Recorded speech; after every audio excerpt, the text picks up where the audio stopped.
আর এইদিকে রাস্তাটা একবার দেখো, এত বৃষ্টি হয়েছে পুরো রাস্তাটা জলে ভর্তি, কিছু দেখা যাচ্ছে না কোথায় খালডোব কি আছে। তো হ্যালো বন্ধুরা, তোমরা সবাই কেমন আছো? আশা করছি তোমরা সবাই ভালো আছো, আর আমিও খুব ভালো আছি। তো চলে এলাম আর একটা নতুন ব্লগ ভিডিও নিয়ে। তো আজকে আমি সারাদিনে কি কি করলাম তো সেটাই তোমাদেরকে দেখাবো। তো আজকের দিনটা এতটাই ভালো ছিল যে সকাল সকাল 5জন প্যাসেঞ্জার পেয়ে গেছি বাংলা যাওয়ার জন্য। তারপর বাংলাতে আমি নামিয়ে দিই আর আমাকে দিয়েছে 100 টাকা। তারপর বাংলার থেকে মুরগি নিয়ে যাব আমাদের গ্রাম, আর এখানে সব মুরগিগুলো ওজন করা হচ্ছে। মুরগিগুলো সব ওজন করা হয়ে যায় এবং আমার টোটোটাতে চাপিয়ে দিচ্ছিল। তারপর মুরগিগুলো আমাদের গ্রামে নামিয়ে দেওয়া হয় আর ভিডিও করা হয়নি। এরপর আমি যাচ্ছি লোয়াদা, ওখান থেকে প্যাসেঞ্জার আসবে কিলিয়াপাথর। আর আমাদের দিকের ক্যানেল পাড়ের রাস্তাটা এতটা খারাপ ছিল যে কি আর বলবো তোমাদের। আর এই দিকে শুধু ক্যানেল পাড়ের রাস্তাটা দেখো একবার, এটা হচ্ছে কুরপার থেকে ডাইরেক্ট যাচ্ছে বনকাটা।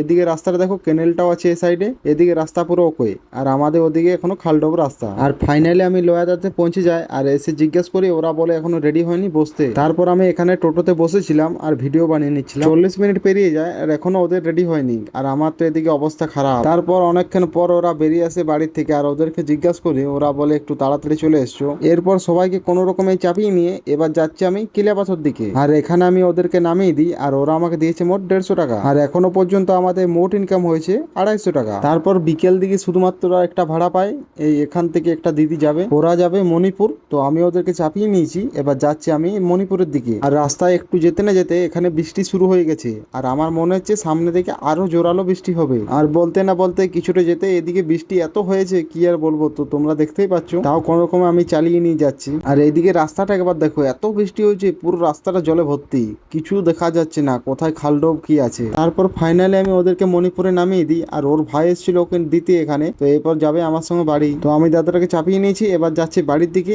তো আজকে আর কোনো ভাড়া পাইনি, আর এটাই ছিল শেষ ভাড়া। তো আজকের ভিডিওটা এই পর্যন্তই, দেখা হচ্ছে নেক্সট ভিডিওতে।